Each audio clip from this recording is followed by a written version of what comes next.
Michel Benviel, 56 ans. Professionnellement, je suis technicien dans un laboratoire de matériaux à Turboméca, à Bordes.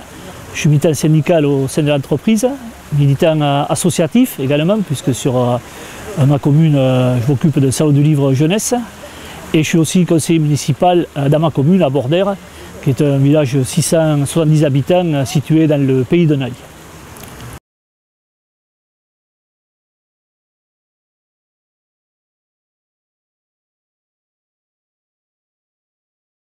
Disons que je suis rentré très jeune au sein de l'entreprise, à l'âge de 15 ans, au sein d'une école à Turboméca, puis 18 ans au sein de l'entreprise en elle-même.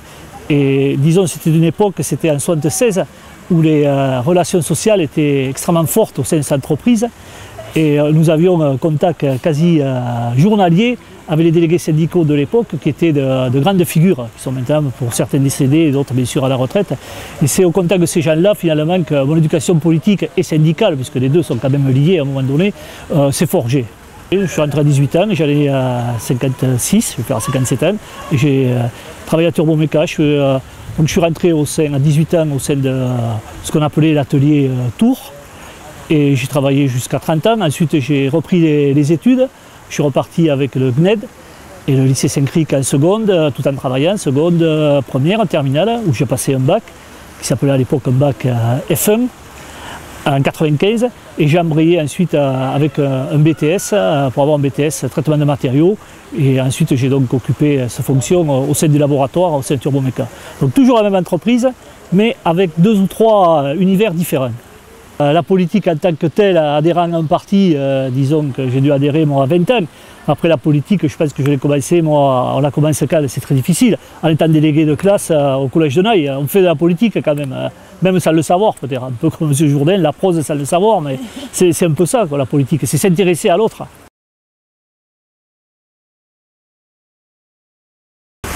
Oui, bien sûr, par mon parcours, mon histoire, bon, c'est la compétence économique, le développement industriel, compétence économique, dont la loi NOTRe qui vient d'être récemment votée a encore accentué la priorité pour la région, parce que la région, ça va être l'économie, et ne sera plus des compétences partagées avec, comme on a connu, le Conseil général. Il y a cette clarification des compétences qui me semble importante, en particulier sur le domaine économique. Et moi, de par mon histoire, bien sûr, et les exemples que je vois autour de moi tous les jours, je vois que ce couple PME-région, entreprise-région, me semble fondamental. Et c'est vrai, c'est le modèle qui réussit, on le voit au niveau européen, en Allemagne avec les Länder, on le voit aussi au niveau Pays Basque, avec les régions, en Catalogne. On voit que c'est parce qu'on est près des PME, au niveau régional, et je crois que cet échelon qui est sanctuarisé donc, par la loi NOTRe me semble fondamental. Disons la ruralité, il faut je crois avoir une vision assez claire de ce qu'est la ruralité. Pour beaucoup, la ruralité c'est les agriculteurs, c'est des gens qui sont attachés au foncier. Alors bien sûr, qu'il y a, je le vois sur le pays de Naï, il y a un monde agricole, mais il n'y a pas que ça. Pour plusieurs raisons, mais ce serait très long d'évoquer, on a depuis depuis plusieurs années, une arrivée de ce qu'on appelle, j'aime pas le terme, mais c'est comme ça qu'on les appelle, les néo-ruraux. Donc qui arrivent avec une autre histoire, une autre vie, et c'est ce mélange qui fait la ruralité. Parce que la ruralité aujourd'hui c'est pluriel. Et pour nous par exemple, par l'exemple concret, la région, ce qu'elle peut apporter, je pense sur mon territoire, hein, celui que je connais le mieux quand même, sur Naï par exemple, où la région va participer à la revitalisation du centre-bourg, au sein du contrat État plan région, où il y a un volet territorial, où la région participe. Et ça va dessiner ce qui était le chef-lieu du canton, même si les cantons ont disparu. Et ça, je crois que c'est extrêmement important là-dessus, le rôle de la région.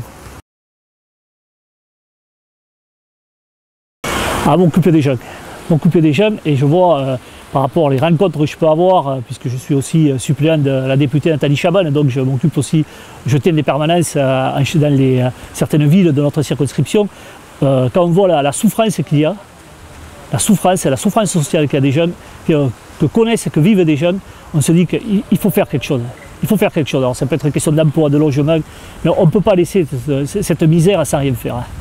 Je crois que n'importe qui d'ailleurs qui est confronté à ça, à moins d'avoir ne peut pas rester insensible à ça.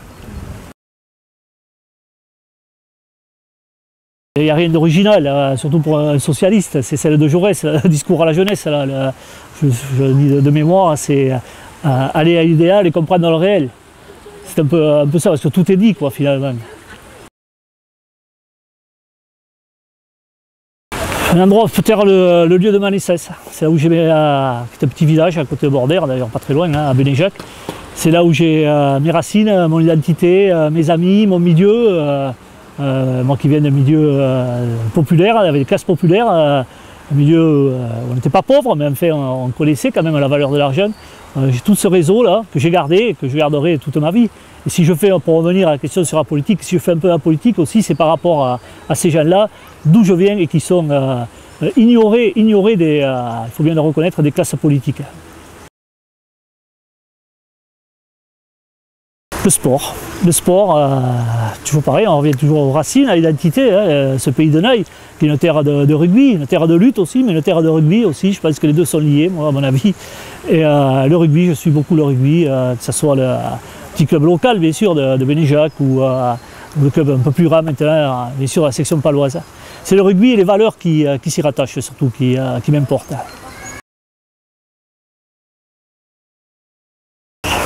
Dans la musique, sans hésiter, Jean Ferrat, là, aucun problème, toutes ces chansons qui me parlent. Après, au niveau de la vie publique, vie politique, oui, il y a quelques figures tutélaires, bien sûr, je parlais de Jaurès, il y a Mandela, Jean Moulin, mais c'est aussi, surtout, plus que ces grands personnages, c'est les gens qu'on rencontre, ce qu'on appelle les gens de peu, les militants syndicalistes, par exemple. Ou autres, les gens qui donnent leur personne pour améliorer le quotidien des autres. C'est cela, moi, je crois. On les met jamais à... Ils n'auront pas la Légion d'honneur, c'est sûr. On les met jamais à l'honneur, c'est le cas de le dire. Mais c'est les gens qui permettent aussi de vivre ensemble et on ne les met pas, je pense, assez en avant. Mais l'enjeu des élections, parce que ce qui va se passer au niveau des... Et plus je rentre à cette campagne, plus j'en suis persuadé, c'est au niveau de l'enjeu, on va jouer quand même avec ce rendez-vous démocratique de décembre, c'est quand même l'avenir d'un territoire de près de 6 millions de personnes, c'est pas rien, c'est quand même près de 10% de la population française, du territoire, des femmes et des hommes qui y vivent, et je crois qu'on ne peut pas se tromper. Alors je peux comprendre qu'aujourd'hui il y a une déception, par moments j'en partage, par rapport à une politique gouvernementale, mais je crois qu'il ne faut pas se tromper d'élection, je dis souvent il ne faut pas se tromper d'enjeu. La seule question qui va être posée en décembre, c'est quelle gouvernance régionale pour ce territoire.